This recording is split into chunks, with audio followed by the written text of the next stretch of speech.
इस वक्त जब हम बात करें ना, तो दुनिया में कहीं कोई एआई सिस्टम किसी 40 साल पुराने बैंकिंग कोड को खंगाल रहा है, और ठीक उसी समय इंसान चांद के उस हिस्से का चक्कर लगा रहा है जहां हमेशा घुप अंधेरा रहता है। हाँ, और ये दोनों ही घटनाएं आज 15 अप्रैल 2026 की सच्चाई हैं। बिल्कुल। आज के इस गहरे विश्लेषण में एक बात तो एकदम साफ है कि दुनिया एक ही समय में भविष्य का निर्माण भी कर रही है और अपने अतीत की जो दरारें हैं ना, उनको भरने की जद्दोजहद भी कर रही है। सही बात है। तो आज जो लोग ज्ञान की तलाश में हमारे साथ जुड़े हैं, उनके लिए बता दूं कि आज हमारे पास सूचनाओं और स्रोतों का एक बहुत ही दिलचस्प मिश्रण है। अंतरिक्ष से लेकर अर्थव्यवस्था, कूटनीति और हमारी संस्कृति तक। ये सब अलग अलग घटनाएं नहीं हैं, बल्कि एक बड़ी पहेली के टुकड़े हैं। मतलब चाहे वो अंतरिक्ष की गहराइयों में हो या हमारे अपने बनाए डिजिटल सिस्टम्स में, इंसान अब केवल नई चीजें नहीं बना रहा है। हाँ, बल्कि वो ये भी तय कर रहा है कि जो बन चुका है वो सुरक्षित रहे। बिल्कुल। तो इसी सुरक्षा और नियंत्रण से शुरू करते हैं। नासा का आर्टेमिस 2 मिशन। खबर आई है कि अंतरिक्ष यात्री लूनर ऑर्बिट यानी चंद्र कक्षा से सुरक्षित पृथ्वी पर वापस लौट आए हैं। पर मुझे एक बात समझ नहीं आती। क्या मतलब हम तो अपोलो मिशन के दौरान 60 के दशक में ही चांद पर जा चुके हैं ना, तो अब 2026 में लूनर ऑर्बिट से वापस आना इतनी बड़ी खबर क्यों है? क्या हम बस पुरानी उपलब्धियों को दोहरा रहे हैं? सतह पर देखने में ऐसा लग सकता है, लेकिन इसके पीछे का विज्ञान बिल्कुल अलग है। देखो, अपोलो मिशन का मुख्य उद्देश्य क्या था? चांद पर झंडा गाड़ना और मिट्टी के नमूने लाना। वो एक तरह की स्प्रिंट रेस थी। अच्छा। लेकिन आर्टेमिस 2 एक मैराथन की तैयारी है।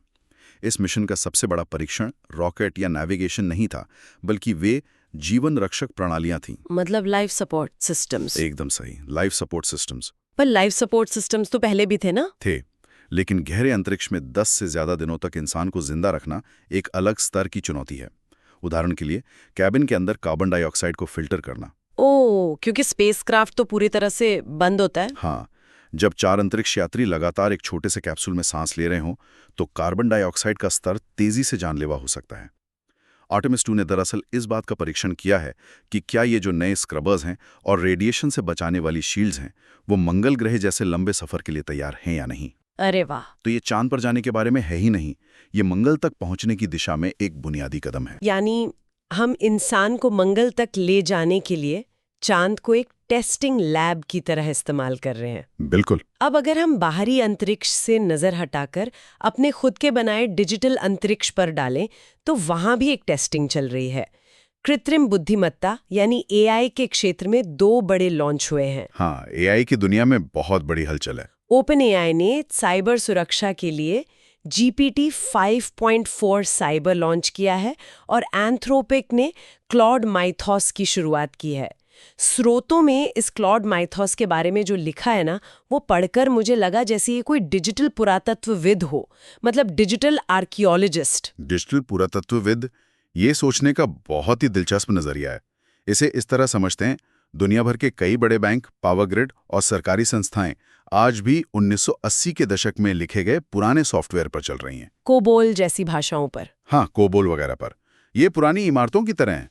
बाहर से तो पेंट नया है, लेकिन नींव में दरारें पड़ चुकी हैं। और इंसानों के लिए उन करोड़ों लाइनों के कोड में जाके एक एक दरार को ढूंढना शायद नामुमकिन ही है। एकदम नामुमकिन है। कोई भी इंसानी टीम मैनुअल तरीके से दशकों पुराने कोड की खामियां नहीं ढूंढ सकती। यहीं पर क्लॉड माइथॉस काम आता है। अच्छा, तो वो करता क्या है? वो उन पुराने सिस्टम्स में जाकर ये समझता है कि कौन सा हिस्सा कब फेल हो सकता है या कहां से हैकर्स अंदर आ सकते हैं। वहीं दूसरी तरफ GPT 5.4 साइबर जो है, वो रियल टाइम में साइबर हमलों को रोकता है। मतलब अब साइबर युद्ध इंसानों के बीच नहीं लड़ा जा रहा। नहीं, अब हैकर्स के एआई और बचाव करने वाले एआई के बीच लड़ाई हो रही है। सीधी सी बात है, तकनीक को तकनीक से ही सुरक्षित किया जा रहा है। लेकिन इन सब के बीच भारत की भूमिका क्या है?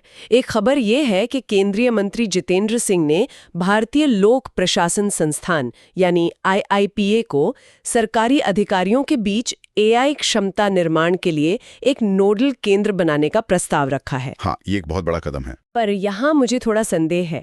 एआई तो टेक कंपनियों का काम है ना, सरकारी अधिकारियों और नौकरशाहों को एआई सिखाने पर इतना जोर क्यों दिया जा रहा है? क्योंकि तकनीक का असली असर तब तक नहीं होता जब तक वो सिस्टम में सही से लागू ना हो। मान लीजिए सरकार किसानों के लिए एआई आधारित कोई योजना लाती है जो मौसम का सटीक अनुमान लगाती है। ठीक है। अब अगर उस योजना को लागू करने वाले जिला अधिकारी या सचिव को यही नहीं पता कि वो एआई डेटा कैसे प्रोसेस करता है या उसमें क्या कमियां हो सकती हैं, तो वो योजना जमीन पर फेल हो जाएगी। हाँ, ये बात तो है। नौकरशाही किसी भी देश का नर्वस सिस्टम होती है। अधिकारियों को बैठकर कोडिंग नहीं सीखनी है, उन्हें एआई के इम्पैक्ट और उसके एथिक्स को समझना है ताकि वो सही नीतियां बना सकें। ये बात तर्कसंगत लगती है। और जब हम नीतियों और अर्थव्यवस्था की बात कर ही रहे हैं तो ये देखना भी बहुत दिलचस्प है कि इनोवेशन को जमीन पर कैसे उतारा जा रहा है। बिल्कुल। भारत सरकार ने startup India fund of funds 2.0 की शुरुआत की है, जिसके तहत 10,000 करोड़ रुपए दिए जाएंगे और इसका मुख्य फोकस डीप टेक स्टार्टअप्स पर है। हाँ, डीप टेक। लेकिन मेरा सवाल ये है कि हमारे पास पहले से ही हजारों स्टार्टअप्स हैं जो फूड डिलीवरी करते हैं, कैब बुक करते हैं, फिर इस डीप टेक को अलग से इतने बड़े फंड की जरूरत क्यों है? हाँ, आम ई कॉमर्स और डीप टेक के बीच का अंतर ना बहुत गहरा है। इसे एक उदाहरण से समझते हैं। ई कॉमर्स या ऐप आधारित स्टार्टअप्स का काम ये खोजना है कि किसी ग्राहक तक पिज्जा 10 मिनट जल्दी कैसे पहुंचाया जाए। हाँ, वो एक बिजनेस मॉडल का इनोवेशन है। बिल्कुल। लेकिन डीप टेक स्टार्टअप्स का काम क्या है? उनका काम है प्रयोगशाला में एक ऐसे बीज का आविष्कार करना जो बिना पानी के भी रेगिस्तान में उग सके। ओहो, यानी वे विज्ञान की बुनियादी समस्याओं को सुलझा रहे हैं, सिर्फ किसी सर्विस को बेहतर नहीं कर रहे। एकदम सही। डीप टेक कंपनियां क्वांटम कंप्यूटिंग, नए मटेरियल साइंस या स्पेस रोबोटिक्स पर काम करती हैं। एक ऐप को बनाने और लॉन्च करने में शायद 6 महीने लगे और मुनाफा भी आने लगे। हाँ, जल्दी रिटर्न मिल जाता है। लेकिन एक डीप टेक कंपनी को तो सिर्फ अपनी रिसर्च साबित करने में ही 10 साल लग सकते हैं। इसे फाइनेंस की भाषा में पेशेंट कैपिटल कहा जाता है, यानी धैर्यवान पूंजी। और आम निवेशक 10 साल इंतजार नहीं करना चाहते। बिल्कुल नहीं। इसीलिए जब सरकार 10,000 करोड़ रुपए लगाती है तो वो ये संदेश देती है कि भारत केवल विदेशी तकनीक का उपभोक्ता नहीं बना रहना चाहता, हम भविष्य की तकनीक का जन्मदाता बनना चाहते हैं। और ये भविष्य की तकनीक अब आम आदमी के बटुए तक भी पहुंच रही है।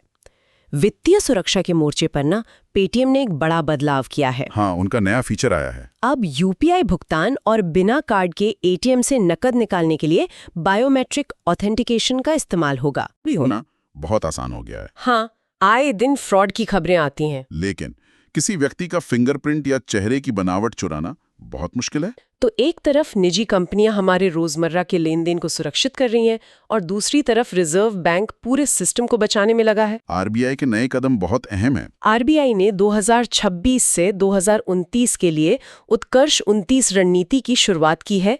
इसके साथ ही स्केल बेस्ड रेगुलेशन के तहत अपर लेयर एनबीएफसीज के लिए नए ड्राफ्ट संशोधन जारी किए गए हैं। ये अपर लेयर एनबीएफसी क्या बला है और आरबीआई इन पर इतना ध्यान क्यों दे रहा है? मैं समझाता हूँ। एनबीएफसी यानी नॉन बैंकिंग फाइनेंशियल कंपनीज। ये वो संस्थाएं हैं जो बैंक न होते हुए भी लोन देती हैं। अब इनमें से कुछ संस्थाएं इतनी बड़ी हो चुकी हैं कि अगर वो फेल हो जाएं, तो देश की पूरी अर्थव्यवस्था ताश के पत्तों की तरह ढह सकती है। ओ बाप रे! इन्हें ही अपर लेयर कहा जाता है। स्केल बेस्ड रेगुलेशन का सिद्धांत बहुत सीधा है। संस्था जितनी बड़ी होगी, उस पर रिजर्व बैंक की निगरानी और नियम उतने ही ज्यादा सख्त होंगे। उत्कर्ष 29 उसी निगरानी को आधुनिक और पारदर्शी बनाने का अगले 3 साल का रोडमैप है। रुको, तो इसका मतलब है कि हम हर स्तर पर किसी न किसी सिस्टमैटिक वल्नरेबिलिटी यानी ढांचागत कमजोरी को ठीक कर रहे हैं, चाहे वो पुराना बैंकिंग कोड हो या कोई बड़ी एनबीएफसी कंपनी। एकदम सही पकड़ा आपने। लेकिन ये सुरक्षा सिर्फ घरेलू नीतियों से तो नहीं आती ना। एशियाई विकास बैंक की अप्रैल 2026 की आउटलुक रिपोर्ट आई है और ये रिपोर्ट पश्चिम एशिया के संघर्षों के कारण क्षेत्रीय अर्थव्यवस्था के लचीलेपन पर उठ रहे सवालों को रेखांकित करती है। ये रिपोर्ट दरअसल दिखाती है कि दुनिया कितनी गहराई से जुड़ी हुई है। पश्चिम एशिया केवल तेल और गैस का कुआं नहीं है। हाँ, ये वैश्विक व्यापार का सबसे अहम समुद्री रास्ता भी है। स्वेज नहर और लाल सागर से होकर ही एशिया और यूरोप का ज्यादातर व्यापार होता है। तो क्या आप ये कह रहे हैं कि लाल सागर में दागी गई कोई मिसाइल सीधे तौर पर बेंगलुरु के किसी डीप टेक स्टार्टअप को प्रभावित कर सकती है? बिना किसी शक के। अगर उस समुद्री रास्ते में कोई संघर्ष होता है तो मालवाहक जहाजों को अफ्रीका का पूरा चक्कर लगाकर जाना पड़ता है। ओहो, जिससे समय बहुत लगता होगा। हाँ, इससे शिपिंग में हफ्तों की देरी होती है और लागत कई गुना बढ़ जाती है। इसका सीधा मतलब है कि बेंगलुरु के उस स्टार्टअप को अपना जरूरी माइक्रोचिप समय पर नहीं मिलेगा। दुनिया में कहीं भी चल रही गोली किसी दूसरे देश की सप्लाई चेन को तोड़ सकती है। यही वो भू राजनीतिक अनिश्चितता है जिससे बचने के लिए शायद घरेलू बुनियादी ढांचे को मजबूत किया जा रहा है, जैसे कि आज प्रधानमंत्री नरेंद्र मोदी ने दिल्ली देहरादून इकोनॉमिक कॉरिडोर का उद्घाटन किया है। ये सिर्फ यात्रा का समय कम करने के लिए नहीं है ना? बिल्कुल नहीं, ये लॉजिस्टिक्स की लागत कम करने के लिए है। जब वैश्विक सप्लाई चेन महंगी हो रही हो तो देश के भीतर माल ढुलाई को तेज और सस्ता करना एक तरह का बफर या बचाव का काम करता है। और ये बचाव सिर्फ हाईवे बनाने से नहीं होता, इसके लिए दोस्त भी बनाने पड़ते हैं। सही कहा। भारत की कूटनीति इस वक्त एक बड़े ही दिलचस्प दौर में है।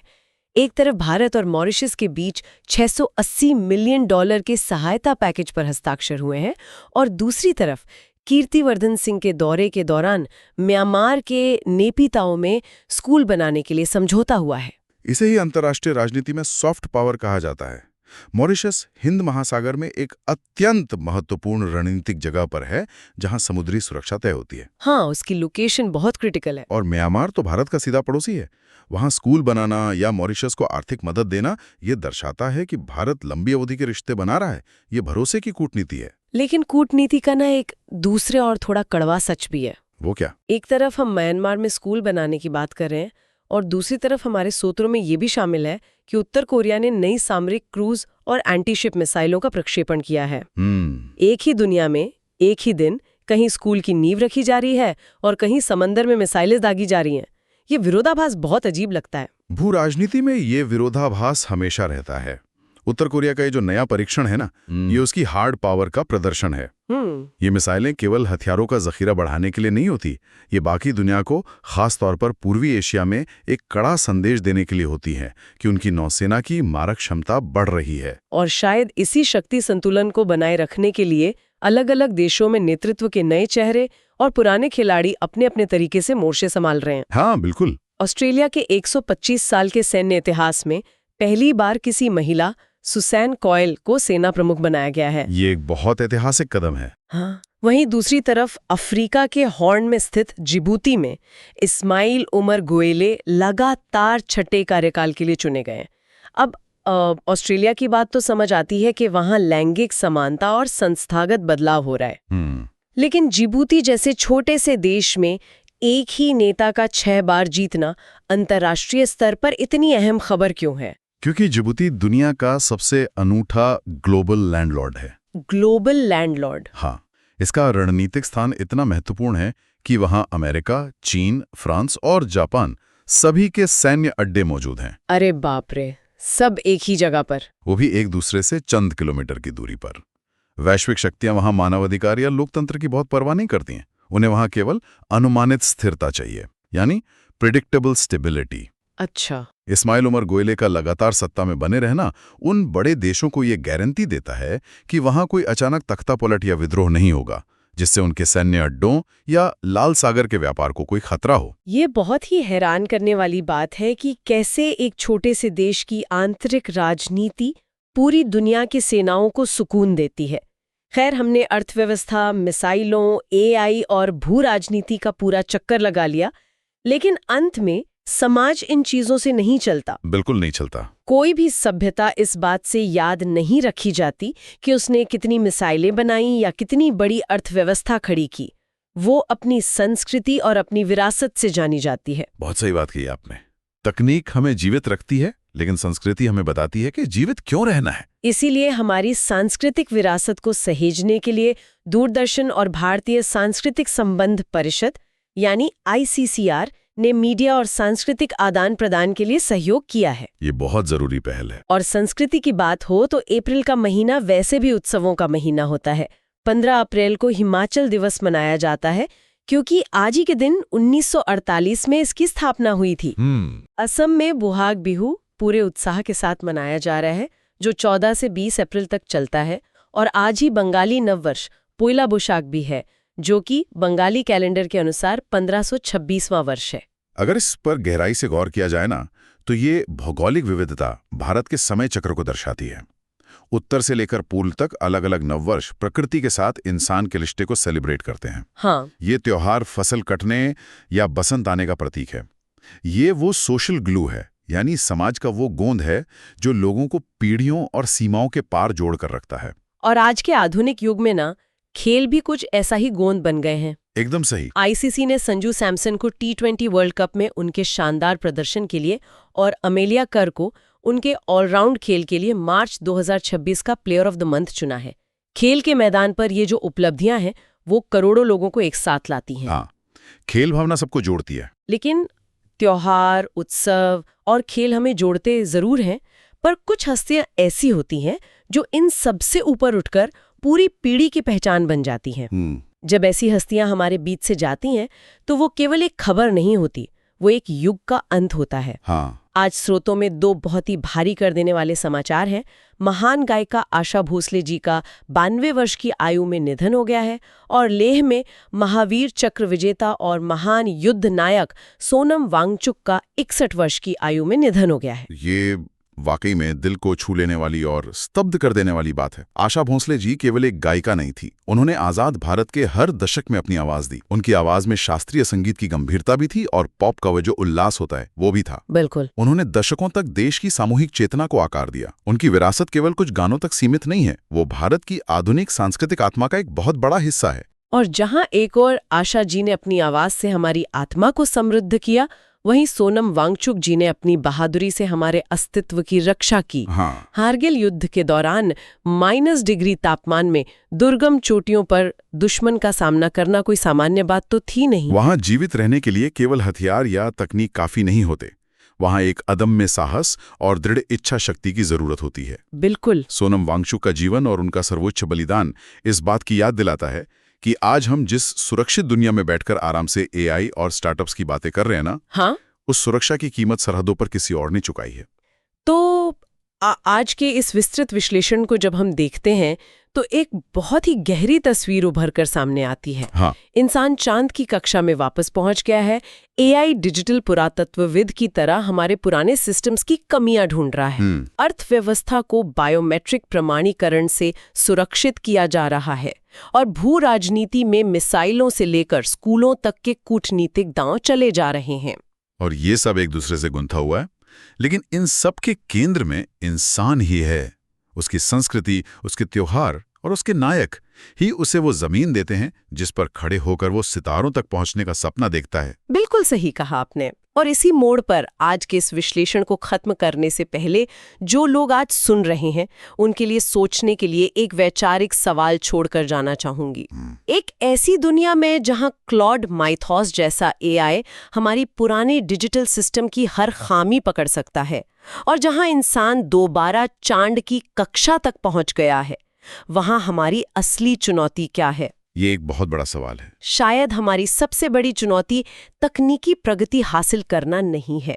शायद सबसे बड़ी चुनौती उन मानवीय कलाओं, उस भावना और उस अदम्य साहस को बचाए रखना है जिसे आशा भोंसले जी और सोनम वांगचुक जैसे दिग्गज अपने पीछे छोड़ गए हैं। बिल्कुल। सोचने वाली बात यह है कि क्या कोई भी तकनीक या मशीन कभी उस इंसानी जज्बे की जगह ले पाएगी? इस ज्ञान की खोज और ऐसे ही विश्लेषण के लिए हम आगे भी मिलते रहेंगे। इस गहरे विश्लेषण में जुड़ने के लिए बहुत बहुत शुक्रिया।